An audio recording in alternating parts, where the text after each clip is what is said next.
നമസ്കാരം. 2023-24 സാമ്പത്തിക വർഷത്തിലെ ഇൻകം ടാക്സ് റിട്ടേൺ ഫയൽ ചെയ്യാനുള്ള സമയമായി.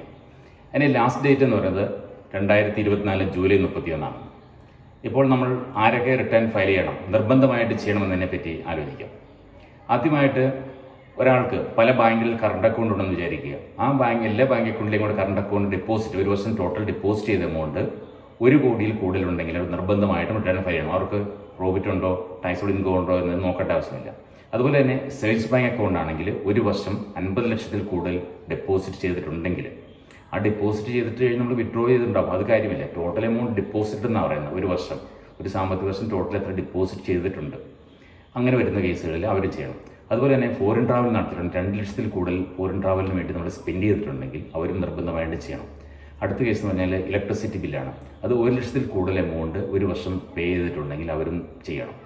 അതുപോലെയുള്ളത് TDS ആണ്, tax deducted source or tax collected source. 25,000 രൂപ കൂടുതൽ കട്ട് ചെയ്തിട്ടുണ്ടെങ്കിൽ അവരും നിർബന്ധമായിട്ട് റിട്ടേൺ ചെയ്യണം. അത് സീനിയർ സിറ്റിസൺ ആണെങ്കിൽ അവർക്ക് 50,000 രൂപയാണ്. 50,000 മുകളിലാണെങ്കിൽ ചെയ്താൽ മതി. TCS എന്ന് പറഞ്ഞാൽ നിങ്ങൾക്ക് പലർക്കും അറിയാം, ടാക്സ് കളക്റ്റഡ് സോഴ്സ് എന്ന് പറയും. അത് ചിലപ്പോൾ നമ്മൾ സാറിന് സംഭവിക്കുന്ന വർക്കുകളൊക്കെ വാങ്ങിക്കണം. 10 ലക്ഷത്തിൽ കൂടുതലുള്ള വണ്ടികൾ വാങ്ങിക്കുകയാണെങ്കിൽ 1% കട്ട് ചെയ്യും. ഒരു 25 ലക്ഷം രൂപയുടെ ഒരു വണ്ടി വാങ്ങിക്കുകയാണെങ്കിൽ 25,000 രൂപ TDS കയറും. ഇത് പലപ്പോഴും ശ്രദ്ധിക്കാറില്ല പലരും. എമൗണ്ട് ടാക്സ് ആയിട്ട് എനിക്ക് പോയല്ലോ എന്ന് മാത്രമേ കരുതുള്ളൂ. പക്ഷേ അവർക്ക് ഇൻകം ടാക്സ് റിട്ടേൺ ഫയൽ ചെയ്ത് കഴിഞ്ഞാൽ അവർക്ക് റീഫണ്ട് വാങ്ങിക്കാവുന്നേ ഉള്ളൂ. പിന്നെ അടുത്ത കേസ് എന്ന് പറയുന്നത് ബിസിനസ് ഇൻകം ഉള്ളവർക്കാണ്. ബിസിനസ് ഇൻകം ഉള്ളവർക്ക് 60 ലക്ഷത്തിൽ കൂടുതൽ ടേൺ ഓവർ ഗ്രോസ് റെസിപ്റ്റ് വന്നിട്ടുണ്ടെങ്കിൽ അവർ ചെയ്യണം. അതുപോലെ പ്രൊഫഷണൽസിനാണെങ്കിൽ 10 ലക്ഷത്തിൽ കൂടുതൽ ഒരു വർഷം ഗ്രോസ് റെസിപ്റ്റ് ഉണ്ടെങ്കിൽ അവരും നിർബന്ധമായിട്ട് റിട്ടേൺ ഫയൽ ചെയ്യണം. ഇവർ മാൻഡേറ്ററി ആയിട്ട് ചെയ്യണം. പിന്നെ പലരും സാലറി എംപ്ലോയീസ് പറയാറുണ്ട്, എനിക്ക് എംപ്ലോയർ ടാക്സ് പിടിച്ചിട്ടുണ്ട്, പിന്നെ ഞാൻ എന്തിനു ഫയൽ ചെയ്യണം. പക്ഷെ അവരും ചെയ്യേണ്ട കേസുണ്ട്. അതിലൊരു ഉദാഹരണം പറയാം. ഒരു പക്ഷേ 2 എംപ്ലോയറുടെ കീഴിൽ അദ്ദേഹം വർക്ക് ചെയ്തിട്ടുണ്ടാവും. അപ്പോൾ 2 ഫോം 16 കിട്ടിയിട്ടുണ്ടാവും. ഒരു ഫോം 16ൽ ബേസിക് എക്സംഷൻ ലിമിറ്റ് കുറച്ചതിന് ശേഷമായിരിക്കും TDS പിടി ചെയ്യുന്നത്. അതുപോലെ തന്നെ മറ്റേ എംപ്ലോയറും അതുപോലെ തന്നെ ആയിരിക്കും, ബേസിക് ലിമിറ്റ് കുറച്ചതിന് ശേഷമായിരിക്കും TDS പിടി ചെയ്യുന്നത്. അങ്ങനെ വരുമ്പോൾ ഒരു ബേസിക് എക്സംഷനിൽ കിട്ടുകയുള്ളൂ. അങ്ങനെ വരുമ്പോൾ ചിലപ്പോൾ ഒരു പക്ഷേ ടാക്സ് അങ്ങോട്ട് അടയ്ക്കേണ്ടി വരും.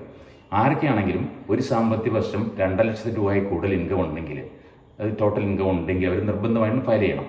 സീനിയർ സിറ്റിസൺ ആണെങ്കിൽ 3 ലക്ഷവും സൂപ്പർ സീനിയർ സിറ്റിസൺ ആണെങ്കിൽ 5 ലക്ഷവും. അത് പഴയ സ്കീമിലാണ്. പുതിയ സ്കീമിലാണെങ്കിൽ, ന്യൂ സ്കീമിലാണെങ്കിൽ 3 ലക്ഷം രൂപയിൽ കൂടുതൽ ഒരു വർഷം ഇൻകം ഉണ്ടെങ്കിൽ, നെറ്റ് ഇൻകം ഉണ്ടെങ്കിൽ അവരും നിർബന്ധമായിട്ടും ഫയൽ ചെയ്യണം.